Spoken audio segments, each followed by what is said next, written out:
This is the Mind Body Detox podcast, where we discuss all things integrative health and wellness, interviewing folks from all over the world, sharing insights and wisdom for how to live a healthier life in mind, body, and spirit.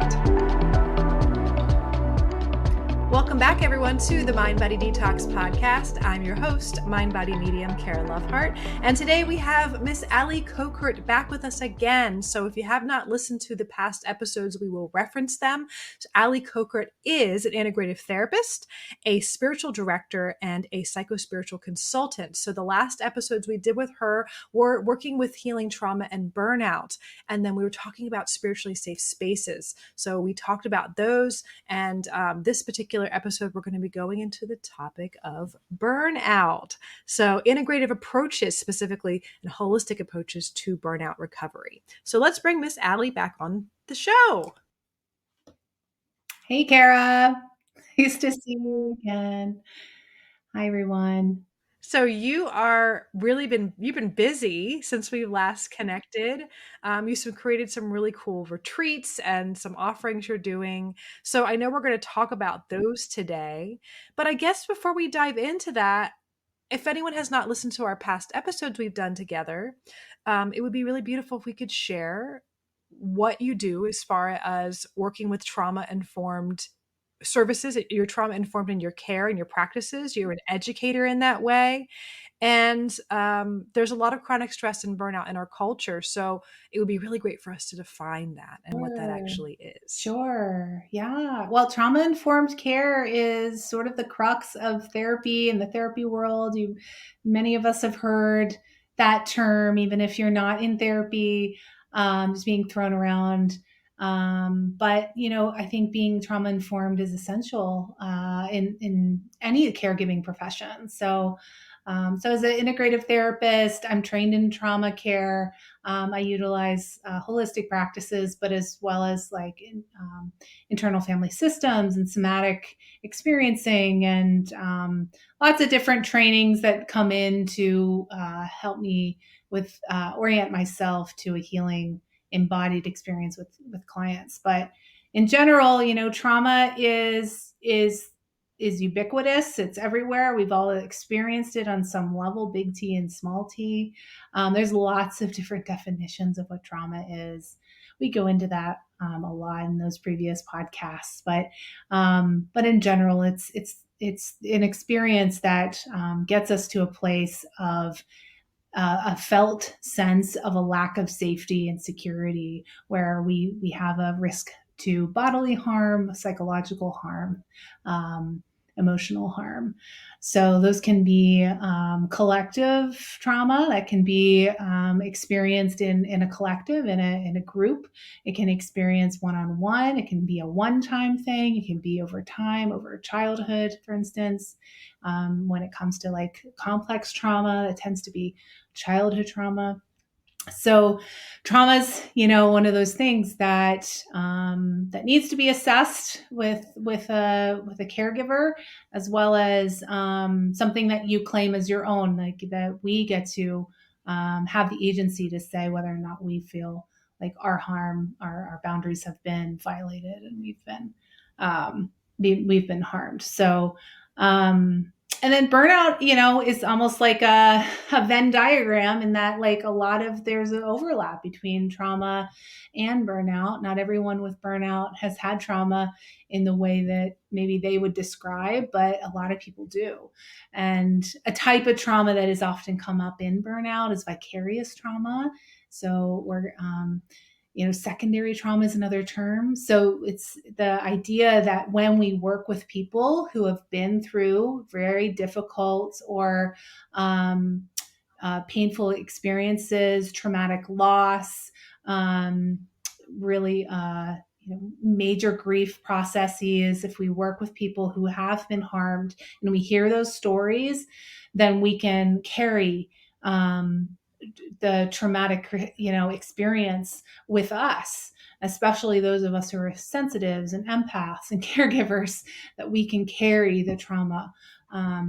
And so that's a protective response. It's something that we as humans, because we live interdependently and interconnectively, that's a protective response that we share the burden together. But we have to realize that that can actually be harmful if we don't know how to process the trauma, or we don't have help doing so. Yeah, I think I'm wondering if you've had experienced trauma, which causes a lot of just already wear and tear on the nervous system. If burnout is something that's more likely or easier experienced from the perspective of someone's nervous system is already challenged with trying to find regulation. Do you have any understanding of that, or is that a connection there? Well, absolutely. I mean, one of the terms like you hear in the sort of trauma informed world is zone of tolerance. So if you're outside of that zone of tolerance, if your nervous system is outside a window of the ability to cope, therefore you'll be much more activated outside of that window. So if you're living your life with a very narrow window of tolerance, you're much more easily quote unquote triggered, the old school word for activated. And therefore, if you're highly activated, you have much higher risk of chronic stress and major stress on the nervous system, and actually more potentially higher incidence of trauma or feeling traumatized. Yeah. I wanted to share briefly one of the things that I find really interesting about this whole topic is I have an innate drive to continue to really expand my consciousness and help others along the way. And because of that drive, I have recognized through my own journey, through not only business trauma, that's a part of a type of trauma, but then burnout along the way, but also being neurodivergent. Like I have like the trifecta of all the things that my nervous system had a potential for going through it, but then now having this resiliency that I can cultivate within myself. So on one hand, it was like a really challenging learning experience, and it always is still continuing to learn and grow. But I feel very grateful for you as a resource and all the things I continue to learn. I must feel like if I can go through that with the nervous system that I have, as a highly sensitive person and as a medium, I'm more sensitive to extra stimuli. Having that ability, I feel so grateful because I not only know what other people have gone through and how challenging it can be, and even if you are neurodivergent or on the spectrum or have already you're outside the window of tolerance, right? You're more sensitive. It's even more challenging. But I have so much compassion for that process because I've gone through it. And so even more passion for what you're doing, for what you're offering. And of course, we just did another podcast for burnout retreats and care. So I'd love to hear a little bit more about the term for burnout, like why it's common today, and what you're offering right now. You're really moving into this space for the soul care and as far as a retreat type of package. So yeah, tell us about that. Yeah, why? Well, I think burnout's always been around. I think we haven't had a term for it in a way that resonates with folks. And also, there's just an increased awareness of systemic and collective distress. I think, especially, it may be because I'm not really sure, but because of social media and the interconnected nature of people talking about their lives in a different way than back in the day. There's so many reasons why burnout is more ubiquitous now than it was even 10 to 15, 20, 30 years ago. But, and I share the story in the previous podcast, like I come from a family of healers and helpers, generationally. And, burnout has always been Yeah. there. It just hasn't been in a way that uh, is we orient ourselves in a way that we do in a modern sense. The problem with the way burnout's talked about these days is that it's an individual problem that we have to recover from and deal with. Whereas in my experience in working as a burnout therapist, this is a systemic problem. Burnout's a systemic problem that we fall underneath. Doesn't mean that we uh, can't do anything over the fact that we have broken healthcare systems or broken educational systems. I work with mostly healers, helpers, and teachers, educators. Um, we can't prevent the way the structures are broken. We can cope with the situation perhaps maybe even a little differently, as well as advocating for change, which is that second part, I think, is absolutely essential and should be core. If you are burned out and you are seeking treatment, it should be core to your treatment, is understanding the model around you of resourcing. So I always ask folks when they come in, where are you lacking resourcing? Where is your safety and security?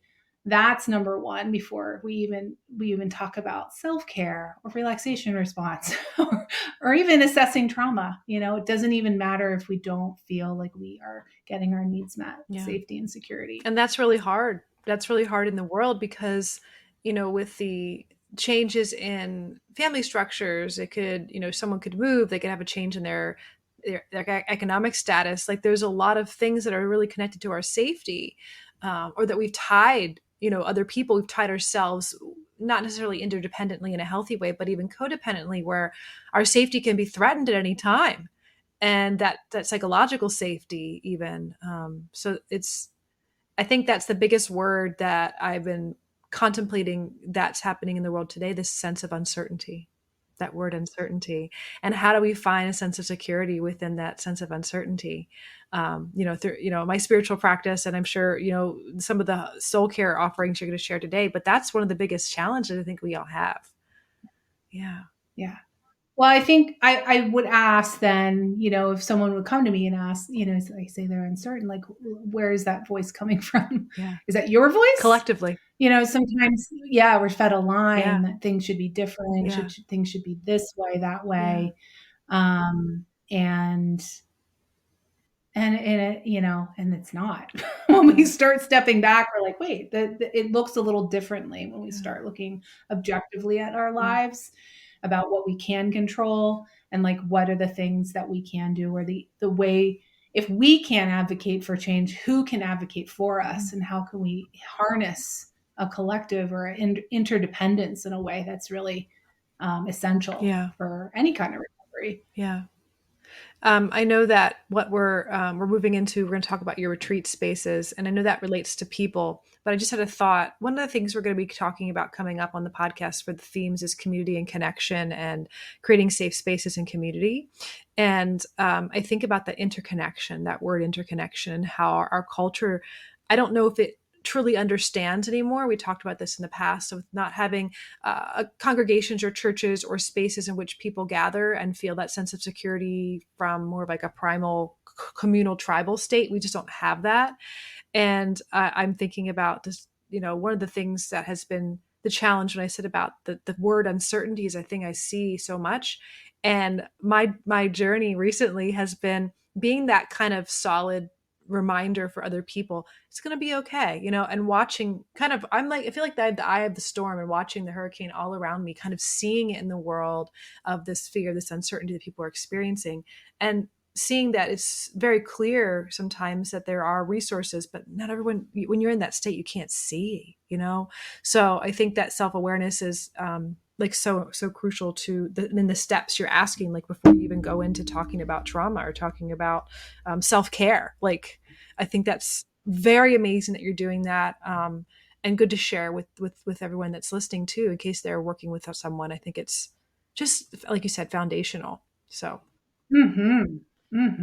Yeah, I appreciate you and like providing a holistic framework or a holistic trauma informed framework in the work that you do. I think that's more than necessary. That's awesome. Yeah. But yeah, when you were asking about retreats, like, so what I've noticed through the years is that when folks come to therapy for trauma or therapy for burnout, one of the biggest themes is disconnection. So disconnection from self, disconnection from others, disconnection from the culture, from your collective, like you said, like your tribe or your a group. Yeah. I mean, it can look like the sort of the crisis of loneliness here Yeah. in the States. But in general, like people just say, like, I feel really disconnected. And the work that I do is inner compass work. It's reorienting ourselves to our own understanding of connection and then connectivity. And that always means understanding, like with the root grow thrive model, rooting into who are we connected to? What are the resources and people around us who are part of our story that looks like ancestors too, um, and chosen family in the modern world. And so it's both, and it's both holding that posture of understanding that we are indeed connected, and how do we move through that. So folks often in burnout like say that, okay, I want to not be burned out, I want to not feel so exhausted, I want to feel like I have meaning and purpose. A lot of that really, I love the word used, foundational, like the understanding the foundation to reorient yourself to your core purpose. And that takes a lot of sitting with. And like if we have been either traumatized or under chronic stress, sitting with does not come easy, and it actually can be very harmful. And so we have to have safe trauma informed spaces, like with therapy, like with therapeutic retreats, like with you guys and your holistic offerings. Where can we center in on a space of openness so that we can start to orient ourselves to our inner knowing and our inner meaning and purpose. And when we're oriented with that, we're much more able to see where we're naturally connected. It's just we're not seeing it.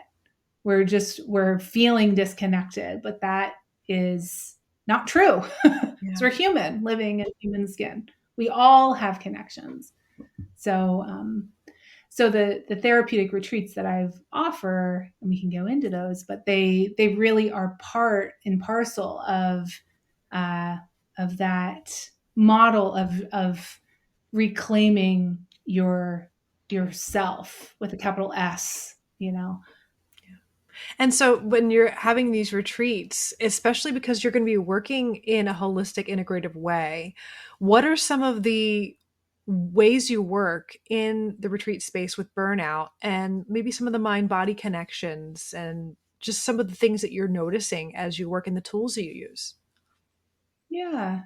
Well, intensives is a newer model of care in the therapy world. Though they've been used through the years, it's becoming to be more popular. So the difference between intensives and individual therapy. So people in individual therapy would come to a therapist maybe on a weekly basis, and maybe for an hour at a time, and like talk about what's going on and do the model of therapy that the therapist is trained in. Over a span of time. Retreat intensives, or at least intensives, are an accelerated, condensed model of that into a short amount of time.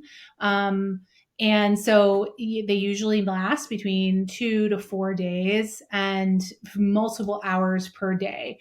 So that's why it's called an intensive, because it's a condensed, accelerated model. And the kind of intensives that I offer, because they're not related to, or I don't take insurance, so it's not a medical model, it's a retreat based model. So for folks that come to me in burnout and trauma, in overwhelm, just want to reconnect to themselves, they're almost always caregiving professionals or therapists, parents, that kind of thing, and they need a break.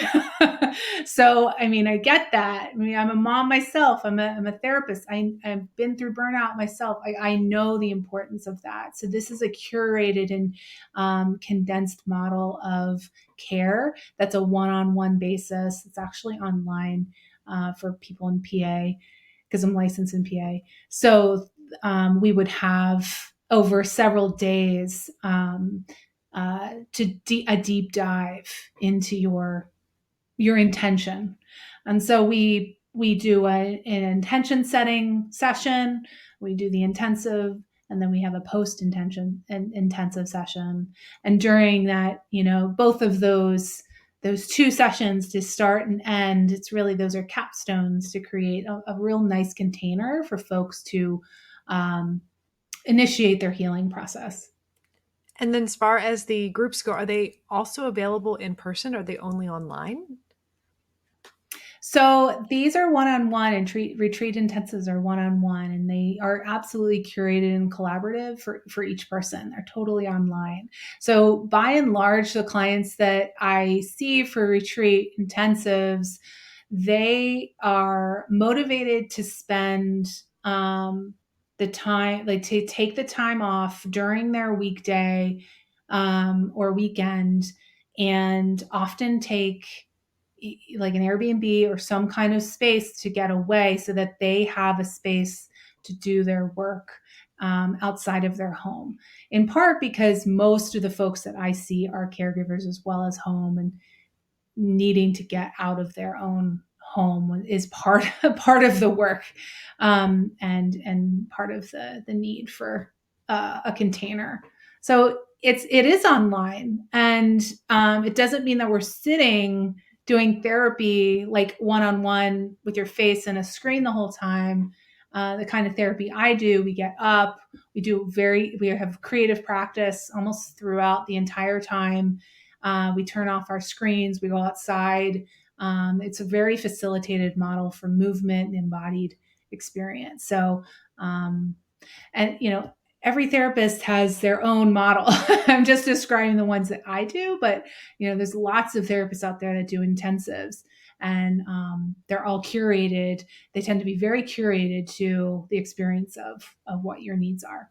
That's awesome. And especially if you've been burned out, the last thing you really want to do is go somewhere, travel on an airplane or long, sometimes you just want to be in hermit mode by yourself, not with a lot of other people in a space where it's a group.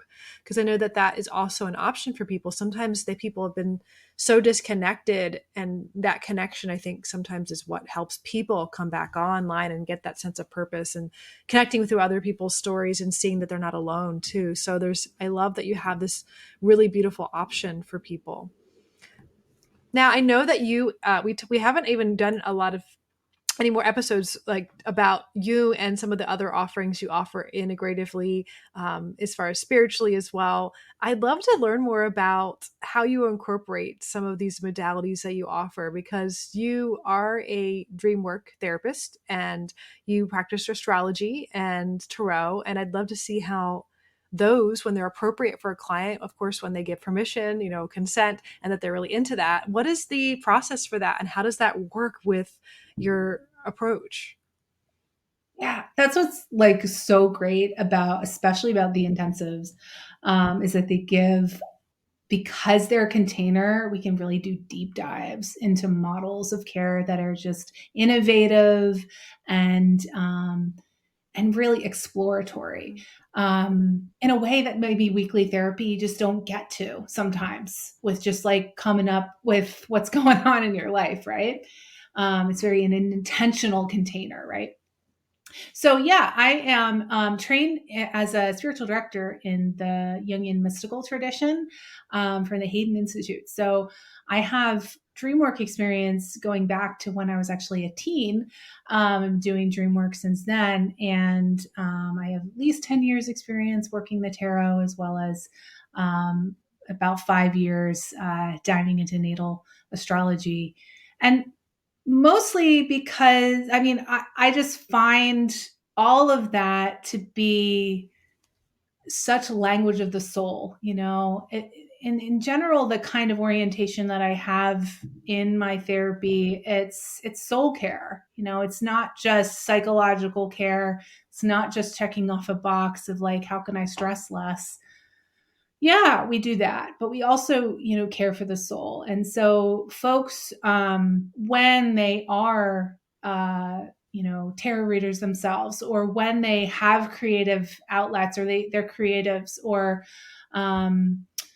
they crave sort of a spiritual lens on their life, which most of us do when we're looking at meaning and purpose. Most of us do really want something wider than just the everyday. Then I'm like a polyglot when it comes to this stuff. I can talk about it. And I can assist folks in using it the way that would help them.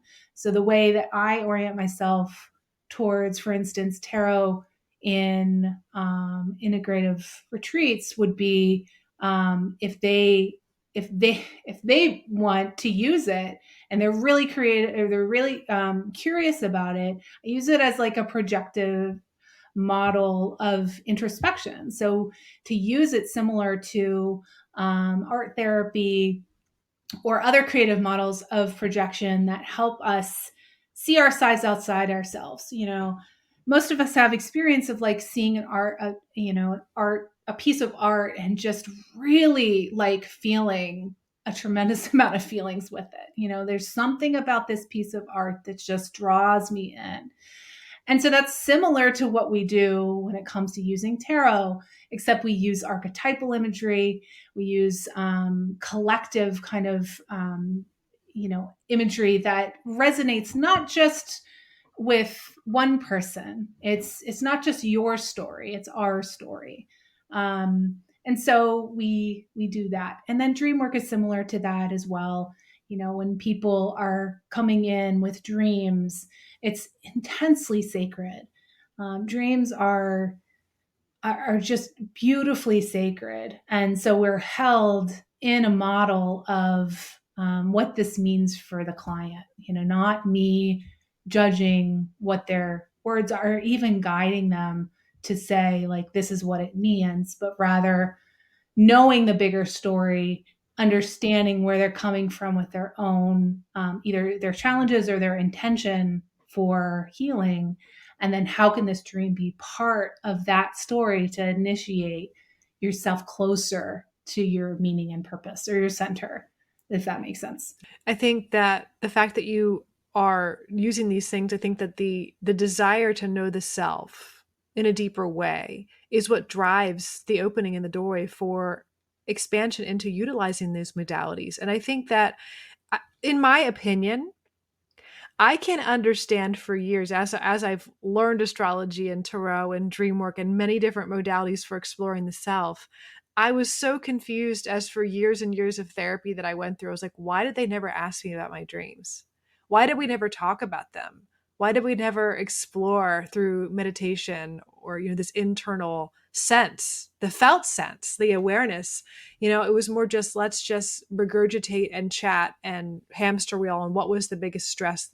And I understand there's different types of therapy and different ways that you're working with either behaviorally or cognitively or whatever, but it just wasn't the right care for me because I've always been that deep person. Like I want to know. I picked up my first astrology book when I was 14, and I was like, let's do this, So I'm when I first met you, I've said this in the last episode or the one before. I was just so excited to meet someone in the licensed psychotherapy world that is embracing these tools, because it never made sense to me why they're not integrated when they're appropriate, of course. So Yeah, when they're appropriate. I am extremely privileged to be outside of a medical model here, yet also within it. So the fact that I'm a licensed therapist, yes, I have to hold myself accountable to an ethical code, and that everything that I do with therapy clients, especially, is guiding them towards an intention or goal, right, of healing. I would be not treating someone otherwise. I couldn't be calling myself a licensed therapist otherwise. But like within that model, we can really hold innovation as opportunity for and curiosity. And like those are the things that get thrown out like baby with the bathwater with narrow mindset, but also fear-based mindset of healing that is part and parcel to the reason why my clients are burned out, especially those in healthcare. Yeah. If you're coming from a model of fear, then you're like, everything's going to narrow, and it's not necessarily going to be in service for your healing and your wholeness and opportunity there. Yeah. So for those of us who have never had maybe an astrology or a tarot reading or even done any dream work or had anything like that, is there any practical examples, whether anecdotal or examples you could come up with, that we would see an example of me telling you, like I'd tell you my dream, and like what would that look like as far as maybe the process of the dream, maybe what is an example of a dream that someone could have, and then the process of them working through that dream with you. And I'd love to do that if possible for either the dream work, the tarot, or astrology, or all like some practical examples of what that looks like. Yeah, like it depends on what the hat that I'm wearing at the time. Right. Because like if I'm a therapist at the time, generally you have a relationship with me that it becomes organic, and they know that they can bring dreams in at any time. So if they're bringing a dream in, then it's like stop the tracks. This is like, it's a sacred moment. Anytime anyone ever brings dreams into session, I think we just minimize that. I'm not sure why culturally, but the fact that people willing to share their liminal space and their liminal knowledge that's highly connected to soul, it's a sacred moment that I get to witness. And so I just mirror that back to folks, that you're willing to do this vulnerable work. So be able so in a therapeutic mindset, we acknowledge the vulnerability of what it means to process dreams. And then the fact that I already know some of their story and what they're working on, quote unquote, working on, then we can both explore, the archetypal meanings of symbolism in the dream, as well as and me mirroring back what I'm seeing in the client as to what is resonating the most in those images, as to what exactly the dream could be inviting further openness towards.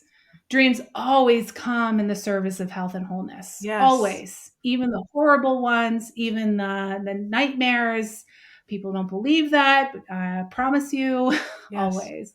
So dream work is really about health and wholeness, and really about vulnerability and opening up to that. So in the therapeutic model, it's towards those health and wholeness, quote unquote, goals or intentions that we're working on.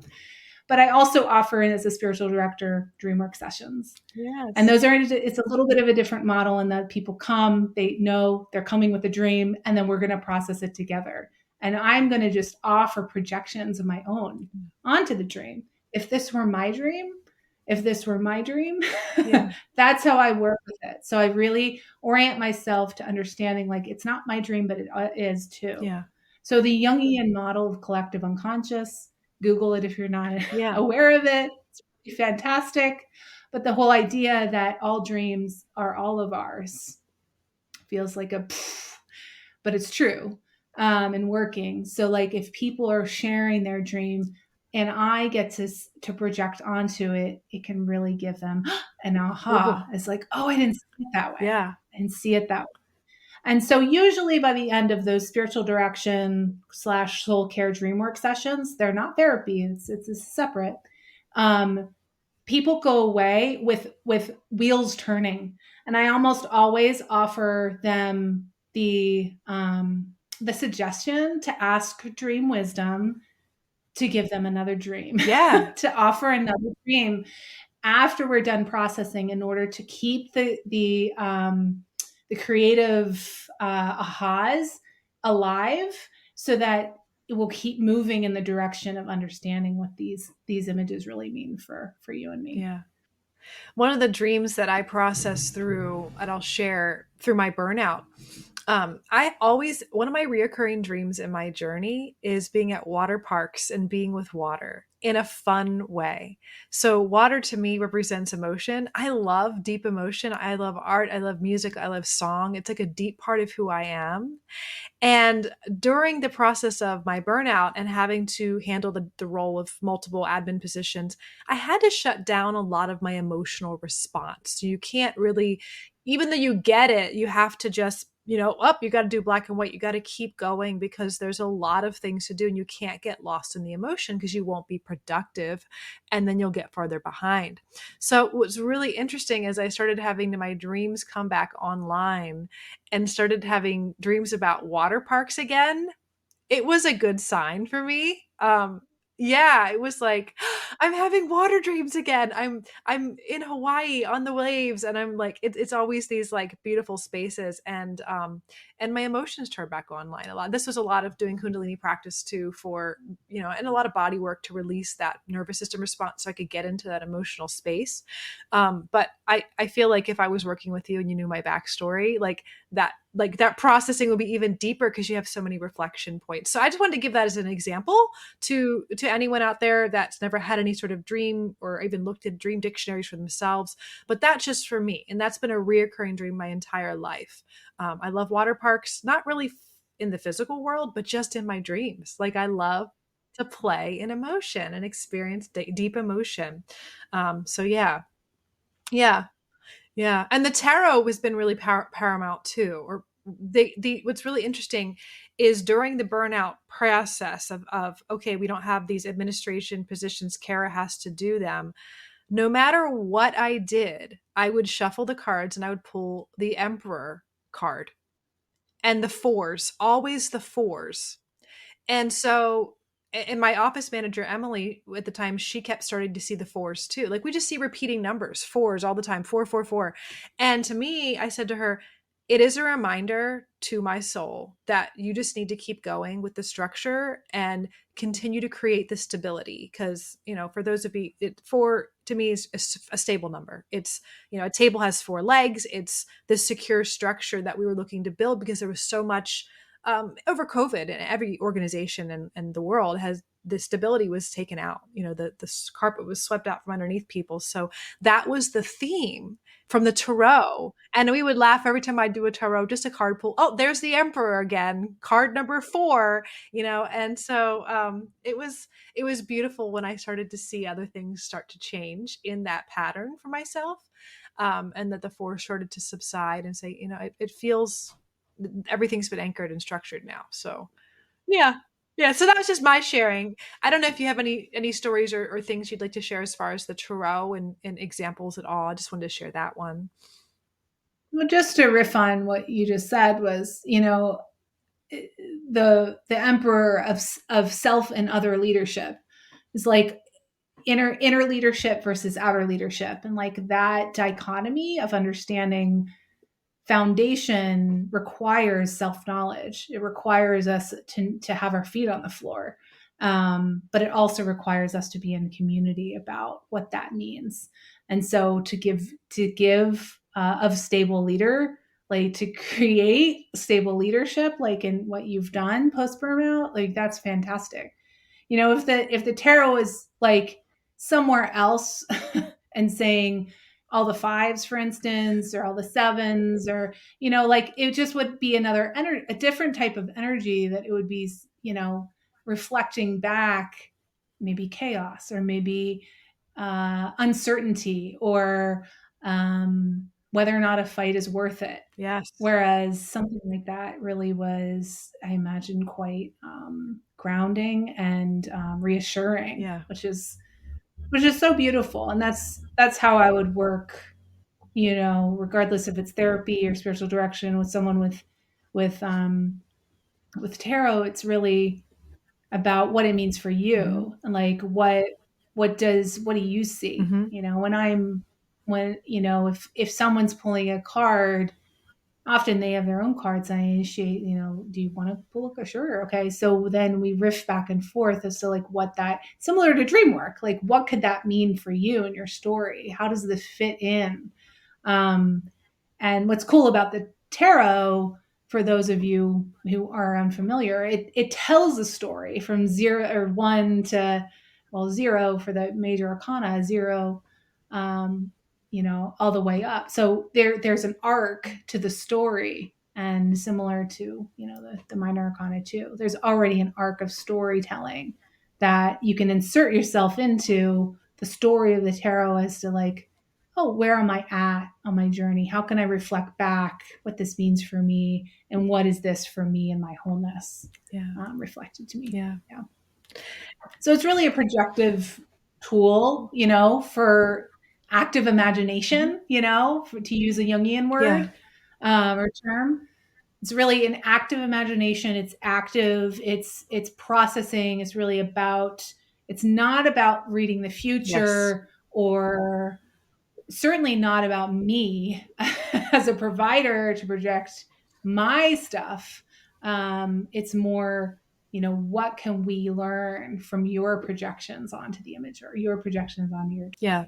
I'm glad you clarified that too, because if someone is working through feelings of powerlessness or feeling like they're trying to find that sense of security, that sense of safety to resource themselves, as you said before, I think that with people, that's why I love that you're doing this and integrating these types of tools, because a lot of times as practitioners, as a reader myself, and even our readers at Firefly, we have training now to be trauma informed and make sure that we can in a graceful way refer people if we need to, because if someone's going through a lot of uncertainty, there is this desire to want to know the future, what's going to happen. And we're not fortune tellers, we don't do that. We're very specific, and even Pat, our reader, talks about that and even teaches that in her courses for tarot. But I think too often that has been a tool that's been used in a space that it absolutely, there is predictive astrology, there's predictive tarot, there's predictive arts, but at the same time, as a reader myself, they're always just reflections of what the current space is, the current where you're at now. If you're continuing your trajectory, this is the probable outcome. If you shift who you are, where you're at, where your mindset is, then that completely different card pool, completely different projection. But I think it's really important if you're working with these tools, even for the first time, and you know yourself to be like, well, what if I, might want to just have some sort of sense of certainty that it's going to be this way, that Allie's saying that she's using it in a specifically a reflective tool for getting deeper into the answers within yourself. And I think my opinion is that's what these art forms are to do anyway, that all of these tools holistically, if you integrate them all together, everything we've talked about in the show, everything you get, all of it is about expanding your consciousness and that self-awareness, because that's where you find that sense of that's where power is anyway. If you're seeking that sense of self-assuredness and who you are and your path and journey. So, but astrology, is there anything as far as an example or practical application as far as how you've used that we could also share that one too? Oh, I love working needle astrology with folks. I do a lot. So as a spiritual director, not as a therapist. So I often work with folks on their natal charts with them, if they are open to it, as a tool, again, for self-reflection as to where their spiritual journey is, and where they're kind of at, where their feet are at, where they feel invited to, and possibly even work transits as to what's potentially energetically happening. So folks really enjoy that as, I don't know, just as a fun, expansive way of understanding the cosmos, right? And how we are just pieces of it in energetic ways. And it's just a great way of doing spiritual care. Um, and, I can orient, similar to tarot, similar to dream work, to use in therapy astrology concepts as archetypal, as sort of the Jungian idea of reflections of the unconscious that are embodied in our experience. So, I'm really sensitive to using, whether or not I'm not a astrologer. I wouldn't term myself as that. So I don't necessarily use them in therapy in the way that it would be like what a traditional model of astrology would be, but rather if it's already a language that person is using, then I'm able to use that language back. And so that's partly that's fully why I started studying astrology, is because I started working in soul care. I opened my own practice as a spiritual director, and I started seeing folks who had the language of astrology were talking about moon moon phases, or we're even talking about, Venus wisdom or whatever it was. And I was like, I need to know what they're talking about. Less so for me, but rather like, I just want to meet them where they're at. Yes. And so since then, I've loved that this as just a collaborative effort of introspection. But the biggest thing that I get out of, that I see clients get out of astrology work, is self-compassion. Yeah. It's such a beautiful tool to use for understanding that what's without is within, and what's within is without, that we are never not connected, and that we can orient ourselves to that grounded understanding of soul as part and parcel of something bigger. And like what that is, obviously, is as independent as each person. Like every person gets to define that is. It's trauma informed care. You get to decide what that is. But that is what's taken away when we are traumatized, is agency, autonomy, understanding we're connected. That's what's taken away. Yeah. So part of these tools is really to reclaim that, we are part and parcel of this bigger picture. What does that mean for you? How can we continue to develop that? And not a spiritual bypassing way, but a rooting way. Yeah. I love the aspect of understanding the language of astrology. Obviously, I get readings for my business on a yearly basis, but when I dived into it, 14 was my first book, and then I was hooked. And just when I first met another person that could speak that language, it was just like diving in like a big nerd. Like, we're going to go and talk about our space and our Venus and our Mars, how we communicate, our Mercury. And I just felt like this language is so full, especially if you are into the psyche or the soul or how that works. And I think for an example from my own journey, having multiple astrologers that I work around, that they are astrologers, that I could look at my own transits and look at things happening and say, I've been noticing this and I'm feeling this, and this is what's happening with my planet. It's like, oh, that makes so much sense. And I'm like, isn't that interesting? And it gives me not only awareness to have more self-awareness around a potential circumstance, a life change or shift or transition or opportunity, right? There's an opportunity here. I think that awareness of the language and what it looks like, and my own self-knowledge and awareness of who I am, where I'm at, it gives me more bandwidth to see how it could show up realistically, and then go, that's what it looks like right now. That's what it looks like. And I like the ability to have that. I am an Aries, so I like challenge. Challenge is my motivation. So if you know what your motivation is, or you know what your client's motivations are by looking at their natal chart, like, that's powerful, because then you can support them in, what it drives them. What is the thing that they can look at their transits or look at these archetypal symbols that are happening in their life, or that's their birth chart, so they can understand themselves and feel that sense of, that you said, sense of purpose and sense of I like the word acceptance of the self, because when you can see yourself from this, wow, this is affirming, this is who I am, I'm made this way, and there's nothing wrong with it. This gives me the opportunity in this area to be skillful with it, in this area to not be skillful with it. And I went through a transit, Pluto moon conjunction, which is one that's very uncommon to happen in people's lifetimes. And during that transit, guess what my astrologer said?